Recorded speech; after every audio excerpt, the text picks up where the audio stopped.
Happy ఏంటంటే మా చెల్లెలి పెళ్లి మేము చేసినాం, కానీ నా కూతురు పెళ్లి మాత్రం నేనే చేస్తాను. ఎవరు దానికోసం చేయాల్సిన అవసరం లేదండి. చాలా పరిస్థితులు వచ్చినాయి. హైదరాబాద్ వెళ్ళిన లైఫ్ మొత్తం చేంజ్ అవుతుంది, నెలకు ₹1,00,000 వస్తాయేమో అని చెప్పేసి అక్కడ కూడా ఇక్కడ కంటే ఇంకా ఎక్కువ ప్రాబ్లమ్స్లోకి వెళ్ళినాం.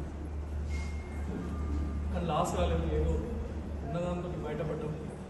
వచ్చిన తర్వాత కూడా చాలామంది హెల్ప్ చేసారు. సో నా లైఫ్లో నాకు హెల్ప్ చేయని వాళ్ళంటూ లేరనిపిస్తుంది. చాలామంది హెల్ప్ చేసారు, ఎందుకో ఏమో. సో నా గుణం కావచ్చు, నేను మర్యాద ప్రవర్తించే విధానం కావచ్చు, ప్రతి ఒక్కరు హెల్ప్ చేసారు. తాత ఒకసారి అడిగింది ఏంటంటే, నీకు పెళ్లి చేసుకోబోతున్నావు, నా దగ్గర రూపాయి కూడా లేదు, సో మరి పెళ్లి ఎట్లా వేసుకుంటావు అని అడిగింది. ఆ టైంలో ఆ పరిస్థితి, నా దగ్గర ₹2,000 కూడా లేవు ఆ టైంలో. కానీ ఎవరో సాయం చేయడం వల్లనే ఆ టైం అంతా అట్లా గడిచింది. కానీ ఇవన్నీ చెప్పుకోవాలని చాలా ఉన్నాయి. సో నాకు చిన్నప్పటి నుండి అనుకోవచ్చు, నాకు అదే చిన్నప్పటి నుంచి నాకు కొంత పర్సనల్ ఉంది. ఈ అవకాశం తీసుకుంటున్నప్పుడు కూడా నాకు ఇష్టం లేదు. మా మాధవి ఏంటంటే, నేను అప్పుడు కొంచెం ఇన్ని రోజుల సమయంలో మంచి ఇన్కమ్ వస్తున్న టైం, డాక్యుమెంట్ రైటింగ్ చేస్తున్న టైంలో కూడా చెప్పాలంటే రోజు 5-6 వేలు కూడా ఒప్పుకోవచ్చు వచ్చింది. సో అట్లాంటి టైంలో ఎందుకు మనము చేస్తున్న పని బాగుంది ఇప్పుడు అన్న ఉద్దేశంలో ఉండే.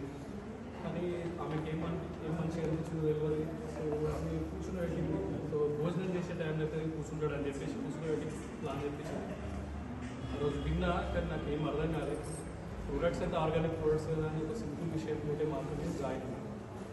కానీ ఇంత కార్ తీసుకునే వరకు కూడా నేను రాగలుగుతా, ఒక 50,000 ఇన్కమ్ కూడా రాగలుగుతా. సో నేను చేసే డాక్యుమెంట్ రైటింగ్ కూడా పనిచేసి ఇదే పని చేస్తా. సో నా వల్ల కొంతమందికి 20,000, 30,000, 50,000 ఇన్కమ్ కూడా వస్తుంది, కొంతమంది కారు కూడా వస్తుంది అని ఆ రోజు తెలిస్తే ఇంకా స్ట్రాంగ్గా పనిచేసుకోలేదు. ఎప్పుడైతే సో నేను స్టార్ డైరెక్ట్ వచ్చినానో, నేను 6 monthsలో వచ్చినాను. కానీ అది సిస్టమ్ గురించి అవగాహన లేక, కరెక్ట్ లేక, సో వితౌట్ నాలెడ్జ్ వ్యాపారంతో పాటు ఇంకొక ఉద్యోగం కూడా చేయాలని హైదరాబాద్. కానీ వ్యాపారం నిలిచిపెట్టుకోవాలనుకోలేదు, కానీ క్లారిటీ తక్కువ.